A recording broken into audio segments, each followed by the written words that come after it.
We used to be a group called the Glue Gang Boys. We used to stay on a farm that was cold. In Cape Town, Tamborskloof, the old man was bold. He was a prick whenever he made me angry. I used to wish that I could hit him with a brick.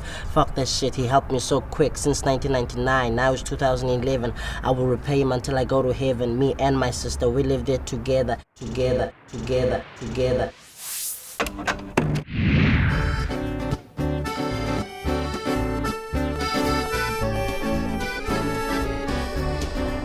There was this one day I'm walking back from my friend's house, Maury. As I'm walking up the street, I was playing with my nunchakas. As then like a small private car comes along, and then the guy out of the car stopped me. It's a police guy. He stopped me. Then he searched me. Then the guy starts searching me, so I don't mind. Okay, there he goes. Then as soon as searching, I'm wearing my shorts. I have like a secret pocket here. Then I tell him myself that, sorry sir, you forgot to search one pocket. As the guy, when he puts his hands in my pocket, then he asks, what is this plastic thing? As I also asked, like, okay, as a person who knows that I've done nothing wrong. So as I got into my pocket, I was shook. It's a banky of ganja. So, and then the guy told me, okay, sir, you're under arrest and all that. They take me down to the station. And then I called Andre, and Andre came rushing down. Then they started talking there, all that. The Andre tells me that they gave the guy 2 pigs to let me out today. And I was like, sure. But like they told me like my life is over 2 pigs. From my far left here, it's Ileona, my first daughter. Her daughter, my granddaughter Katja. Theo over here. Timna over here. And Lucille. You won't, it's a mystery, but Theo is my biological son. I hope. In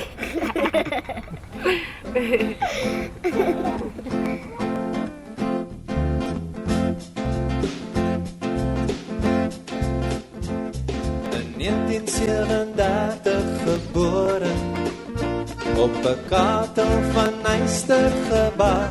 I grew up Afrikaans, but I've never felt like an Afrikaner. Like, you know, you had to get on an ox wagon and go somewhere. When I grew up on the farm, all my little friends had ears and legs and so on, and we spoke the same language and so on, but they were not allowed to go to the same church as me.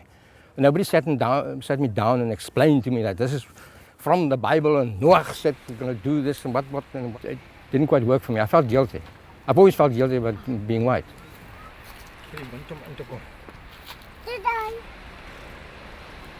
Even his father died because I was black. The grandchildren was colored, so he couldn't face it that his child can do this to him, to marry a black woman. He got a heart attack because that was just too much on his heart. It was hard for Andre to lose his father, but his mother also didn't want nothing to do with him. Till now, the kid is 22, so only now she's coming around. He couldn't even go to his father's funeral. A stranger came in and asked whether he could bring us a 11-month-old baby from the street. And at first it was a bit of a joke because, you know, it made a change from the usual bloody puppies and bunnies that you get. But then when the child came and we worked through the RC and we had more children here, and I noticed that when you throw children, especially hurt, damaged children, together with a lot of animals, the healing seems to be faster and deeper. What kind of mother is this? For 3 years we had a registered foster farm, and we were a place of safety. Sometimes they brought babies here in the middle of the night that they've picked up on the station and so on. People are crazy. Some really interesting children. But they were all small ones. But slowly, during that time, this idea of the foster farm developed. It's difficult to find one good home for one child. It's more logical to find one good home for 40 children. And if you get grandmothers in to look after the children, you do something about our elders also. I started to come in this farm 1999. That's when I first came here, and the thing what brought me actually to this farm, because my father was not there to look after me. They split and then they went their own two ways. They disappeared. I don't know where to. So then I found this lady called Robin. It's Robin Pierce. She found me at Garden Center in town. Then she took me here. I've been here since the age of 9. I basically grew up here.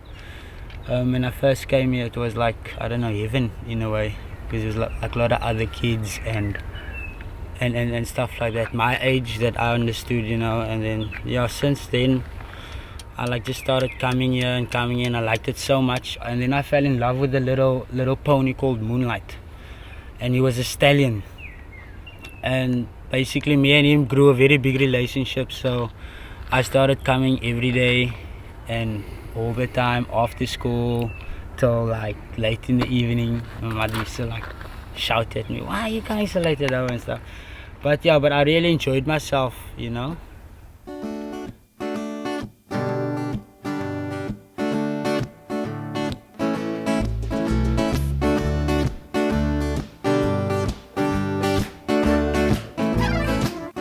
If you're a child on a farm, it's easy to figure out whether you want to be a doctor or a lawyer or whatever, you know.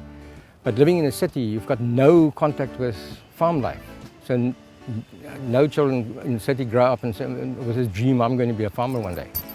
So growing up with animals in a foster farm like this, you come into contact with animals, and when you move out of the city, because we need more farmers, we need more people out there.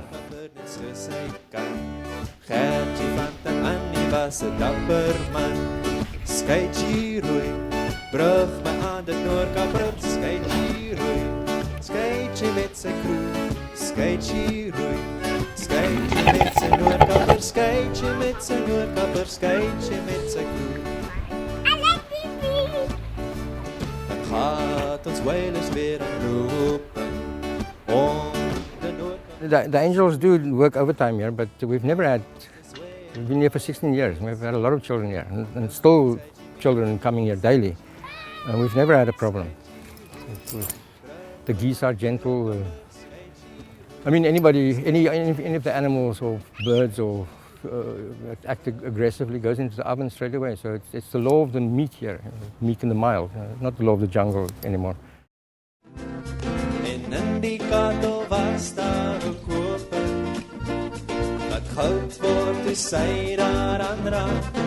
We went to Oudtshoorn for the car in 2007, and we set up this lager there. We had an ox wagon and 2 bell tents and a fireplace and so on. I was really astonished by the Afrikaans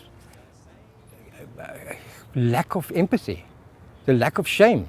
It was, you know, these big fat Afrikaners with these big boobs coming along was telling you, the Afrikaner worked his fingers to the bone, he sweated and he toiled until he built up this country and we could be proud of it. Look at it now. And then you say, well, it was handy that we had the slaves and the underpaid. No. Die hotnos wil net gesyp die hele tyd. And the Kaffirs are sitting with their hands out. Over and over, that same bloody story. Nou sekke boer met my voortrekker roer, my osse was sweep en aan. I was talking to this big farmer with these 2 tall blonde sons, around about matric age. And we were talking about the problems in the country and so on. And Theo came along to ask for something, and he called me Papa. And then when I gave him the 5 rand, he ran off, and the farmer said, oh, you adopted him. I said, no, that's my son. He said, then he repeated himself. He obviously thought I didn't hear him, and he asked me whether I adopted him or just keeping him. I said, no, that's my blood, that's my son. And he turned to his 2 sons and said, kom, dis nie ons plek die nie. And they marched out. And but there was a lot of it. The one evening they drunken oafs threw stones and beer bottles at us. Because when we arrived there with this ox wagon and our beards and so on, everybody assumed we were AWB. So we came rushing in, and when they realized we were not, it changed, and it became quite venomous at one point. The people here made me feel welcome. You know, they weren't like, because I was from the city, and most like little kids from the city are like usually very naughty. And I mean, okay, I was naughty at the time I used to spend in the city. Yeah, so when I started coming here, I don't know, I changed. I saw a lot of things differently. In the city, my life there was like violence and, you know, and stuff like that. There wasn't really a place for like a little 9-year-old boy to play. And over here, you know, there was like this big area. You could run around, do whatever you want. 13, 14, 15. So when I came here, they actually found the interest of animals and all of that, but I was actually quite harmful to the animals once, very. But then after that, I actually realized, nah, it's not right what I'm doing, and all of that. So yeah, what I say is, I actually like this animals and what this whole farm has here in town. And if anyone who can actually come check the place out, it's quite cool, because you can have relaxed as animals in the city, right in the middle of the city, and it's a farm. I didn't really want to live in the city because too much things happening, you know, and over here it's just totally different.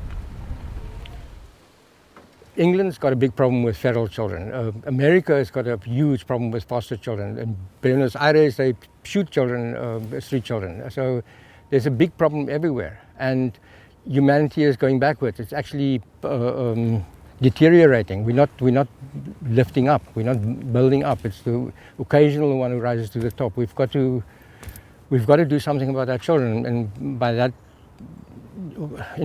you do something for the future also.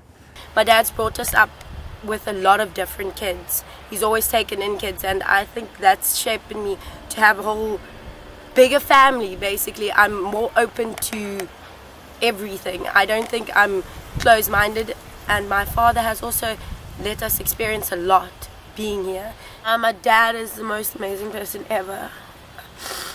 Yeah, we fight a lot because we're both very strong personalities. He's taught me everything I know, all my values.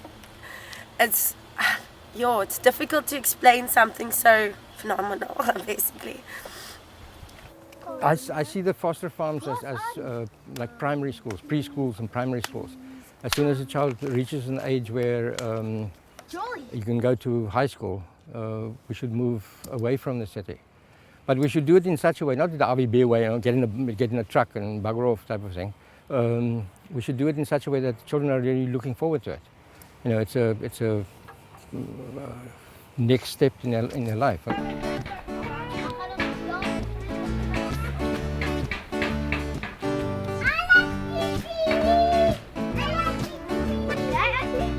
Ons het 'n groot wireless-stasie.